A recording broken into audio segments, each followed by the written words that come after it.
नमस्कार दोस्तों, फिर से स्वागत है आपका हमारे चैनल में। और आज हम एक जरूरी टॉपिक पर बात करेंगे। दोस्तों, न्यूज चैनल के लिए, न्यूज पोर्टल के लिए कई बार कुछ ऐसे लोग हैं जो बिल्कुल एक नया सिस्टम अपना शुरू कर रहे हैं। कुछ ऐसे हैं जो एक अच्छे लेवल पर पहले से चला रहे हैं, उसको और बेहतर करना चाहते हैं। इस वीडियो में हमारा डिस्कशन का पॉइंट होगा कि कितने बजट में हम कौन सी चीज को किस लेवल तक पहुंचा सकते हैं। दोस्तों, जैसा कि आपको मालूम है कि हमारा काम website designing, mobile app development से रिलेटेड रहता है, तो जो कॉल्स हमारे पास आते हैं, आज क्लाइंट्स की जो रिक्वायरमेंट आती हैं, उसमें कुछ ऐसे व्यक्ति हैं जिनको न्यूज पोर्टल की आवश्यकता है, लेकिन उनका बजट बहुत कम है। आजकल क्या है कि बहुत छोटे लेवल की भी मार्केटिंग है, एक बड़े लेवल की भी है, एक मीडियम लेवल की भी है। एक व्यक्ति है जिसका बजट है 1000-2000 रुपए। एक जनरल डिस्कशन हम कर रहे हैं। वो चाहते हैं कि उनकी कुछ खबरें, कुछ जानकारियां मार्केट में समय समय पर निकलते रहे। भाई, आपका बजट कम है, 1000 रुपए के कम बजट का है। आपको क्या करना है? एक Facebook page, Twitter account, Instagram, YouTube channel plus आपका व्हाट्सएप, सोशल मीडिया प्लेटफॉर्म आप तैयार करें। इसमें कोई पैसा नहीं लगेगा। इसमें पैसा लगेगा लोगो बनवाने का और एक बैनर बनवाने का, जो आप अपने यूट्यूब चैनल के बैकग्राउंड में रखेंगे या फेसबुक पेज पर रखेंगे। या तो आप कैनवा एप्लीकेशन यूज करके या इस तरह का कोई भी लोगो डिजाइनर एप्लीकेशन यूज करके आप खुद से बना लो। नहीं बना सकते, आप एक एक्सपर्ट हायर कर सकते हो। 600-800 रुपए में आपको दोनों चीजें बड़े आराम से मिल जाएंगी। आपने खबर बनाई, फेसबुक पे निकाली, ट्विटर पे निकाली, व्हाट्सएप पे निकाली, आपको व्यूअर्स मिलना चालू हो जाएंगे, आपका चैनल चलने लगेगा। बजट को थोड़ा सा बढ़ाते हैं। पर्टिकुलर जो आपने नाम डिसाइड किया उसको 2000 रुपए तक का बजट लो। उसमें आप अपना एक जनरल कोई एमएसएमई या कोई भी एक रजिस्ट्रेशन करवा के उसमें आप एक नॉर्मल सा एप्लीकेशन ले सकते हो वीडियो एडिटिंग के लिए, जैसे कि काइन मास्टर या ब्रेकिंग न्यूज मेकर वगैरह। या फिर कुछ जो बैनर्स निकालने हैं उसके लिए न्यूज बैनर मेकर या कोई कैनवा वगैरह पे आप डिजाइन करें। उससे क्या होगा कि छोटी छोटी खबरों के आप बैनर्स बनाने लगेंगे। एक इमेज आपने तैयार की, उस पर ब्रेकिंग न्यूज वगैरह लिखा, लोगो लगाया, जल्दी निकल गया। इनके सब्सक्रिप्शन 500, 600, 700 रुपए मंथली है, यानी कि 2000 के बजट में आपका सोशल मीडिया अकाउंट्स, लोगो बैनर प्लस आपका बैनर्स की डिजाइनिंग या फिर यूट्यूब वीडियो की डिजाइनिंग, यहां पर 2000-2200 के बजट में आपका काम हो गया। थोड़ा और आगे बढ़ते हैं। अब आप चाहते हैं कि जो आपकी खबरें हैं उनका एक ऑनलाइन स्टोरेज होता रहे, यानी कि वेबसाइट की तरह। अगर आपका बजट कम है, आप 500, 700, 800 रुपए खर्च करके एक ब्लॉगर का पेज बना लीजिए। उसके लिए आपको ब्लॉगर एप्लीकेशन प्ले स्टोर से डाउनलोड करना है। किसी भी एक्सपर्ट से या डेवलपर वगैरह से बात करके एक जनरल पेज का एक छोटा सा स्ट्रक्चर आप बनवा सकते हैं। उसमें आपके चैनल का नाम .blogspot.com करके मिल जाएगा। यहां तक आपकी खबरें थोड़ी थोड़ी ऑनलाइन निकलने लगी, बैनर्स वगैरह बन गए, लोगो बन गए। अब हमारे माइंड में आता है कि क्यों ना इसका एक वेबसाइट पूरा बन जाए, हम मार्केट से ऐड उठाएं, ऐड लगाएं। यहां दो चीजें हैं। यह बात बिल्कुल सही है कि आज छोटे लेवल की भी मार्केटिंग है, जहां पर 2000-3000 में वेबसाइट डिजाइनिंग आपको देने वाले लोग मिल जाएंगे। बट आप इसको खुद से एनालाइज करो।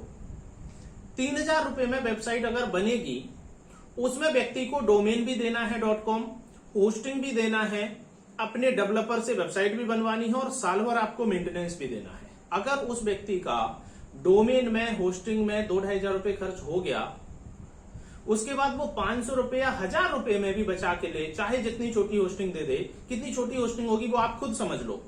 दूसरा, उसमें साल भर तक आपकी प्रॉब्लम का सोल्यूशन भी आपको मिलना है। प्रैक्टिकल पॉसिबल नहीं है।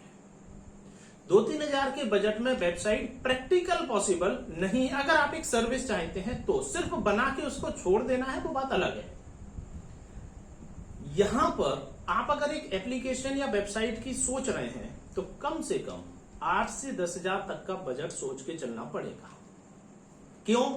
क्योंकि आपको सर्वर भी थोड़ा ऐसा लेना है जो आपके 1000, 2000, 5000, 10,000 अगर यूजर डेली आ रहे हैं तो उसकी कैपेसिटी भी उसमें चल सके। दूसरा, अगर आपको 2 महीने 4 महीने बाद कुछ करेक्शन करवाने हैं तो आपको उसकी सर्विस भी मिल सके। इंपॉर्टेंट पॉइंट, आजकल जो नए फंक्शन है, जैसे कि हम अपने टीम को ही ऑनलाइन एक आईडी कार्ड, नियुक्ति पत्र, सर्टिफिकेट वगैरह दे सकें, ऑनलाइन ई पेपर सेल कर सकें, ऑनलाइन वेबसाइट पर ही एडवर्टीजमेंट ले सकें, कुछ ऐसे फंक्शंस हैं जो थोड़े अलग हैं, जिसमें डेवलपर लगातार उसमें कोडिंग का काम करते हैं। आप खुद से सोचिए, कोई व्यक्ति जब तक सर्विस का पैसा नहीं लेगा, आपको सर्विस कैसे देगा? एक जनरल एनालिसिस वाली बात है कि हम उसको किस तरीके से सोच रहे हैं किसी पॉइंट को। इंपॉर्टेंट ये है, यहां अभी हमने वेबसाइट बनाया, लगभग 10,000 का बजट बनाया, उसमें अगर हम पूरा वेबसाइट का जो शुरू में हमारा 2-3 हजार खर्च हुआ वो भी इसमें शामिल हो जाएगा। क्यों? क्योंकि यूट्यूब, फेसबुक, ट्विटर, वेबसाइट, लोगो, बैनर, ये तो सब उसके साथ ही मिलना है आपको। तो यहां पर जो हम वेबसाइट बनवा रहे हैं उसमें लगभग 8-10 हजार तक का बजट, वो भी कब? जब हमारे डेली के 5,000, 7,000, 10,000 यूजर है। वहां भी अगर यूजर बढ़ते हैं, सर्वर बढ़ेगा। हम वेबसाइट, आप देखते हैं जो बड़े चैनल्स हैं उनमें क्या होता है कि अचानक कोई ब्रेकिंग न्यूज है तो वेबसाइट का पूरा डिजाइन ही चेंज हो जाता है। किसी दिन इलेक्शन का रिजल्ट आ रहा है, ऐसी वेबसाइट की जो कोड होते हैं वो पूरी तरह से कोडिंग से डिपेंड रहते हैं। तो फिर वो वेबसाइट का बजट कम से कम 30,000, 40,000, 50,000 तक भी जाएगा। ये कॉमन जानकारी वाली बात है। प्लस अगर कोई विशेष फीचर आपके माइंड में है, आप उसको इंप्लीमेंट कराना चाहते हैं, तो स्वाभाविक उसका स्पेसिफिक ही कस्टमाइजेशन डेवलपमेंट होगा।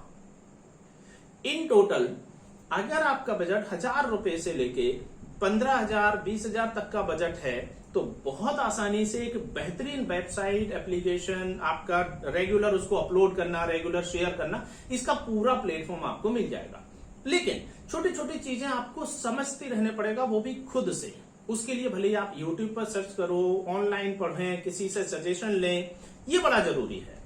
और जिससे सजेशन लें, उस पॉइंट को आपको रेगुलर, पिछले वीडियो में हमने जैसे टू डू लिस्ट पर बात किया था कि रेगुलर हमें हर पॉइंट को नोट करना है, फिर उस पर हमें इंप्लीमेंट करना है। तो इस पर चर्चा जरूर की जाए, इस पर आपको आपकी टीम के साथ बैठकर विचार जरूर करना पड़ेगा। दोस्तों, ये कुछ ऐसे पॉइंट्स आज हमने डिस्कस किए कि किस बजट में क्या चीज एक रेगुलर बेसिस पर तैयार हो सकती है। इसके साथ एक बड़ा इंपॉर्टेंट पॉइंट फाइनली ये और आता है कि हम किस डेवलपर से काम कराएं, उनसे कैसे हमारा भरोसा बने। तो भाई सीधी लाइन में सीधा जवाब है कि जहां हमारी कंपनी से बात हो रही है, एक तो हमें उसे गूगल पर तो सर्च करना ही है, साथ में हमें उनके कुछ पुराने कस्टमर्स की लिस्ट लेनी है जिनसे हम उनका फीडबैक ले सकें। देखिए, 6 महीने, 4 महीने, 8 महीने पुराना क्लाइंट हर किसी कंपनी का हो सकता है, लेकिन जब तक उन्होंने 4 साल, 6 साल सर्विस नहीं दी, तब तक हम उनकी क्वालिटी पर भरोसा नहीं कर सकते, क्योंकि पुराना क्लाइंट ही बताएगा कि सर्विस अभी तक कैसी रही है। ये कुछ ऐसे पॉइंट्स थे जो जरूरी हैं हमारे द्वारा आपके तक पहुंचना, और एक छोटे छोटे पॉइंट्स पर हम हमेशा ऐसे डिस्कशन करते रहते हैं। इससे संबंधित कोई भी क्वेश्चन आपके माइंड में हो, बेझिझक हमें कमेंट लिखिए, हम कोशिश करते हैं हर कमेंट का रिप्लाई देने की। वीडियो अच्छा लगता है लाइक कीजिए, इसी तरह के और वीडियो के लिए चैनल को सब्सक्राइब करें। बहुत बहुत धन्यवाद।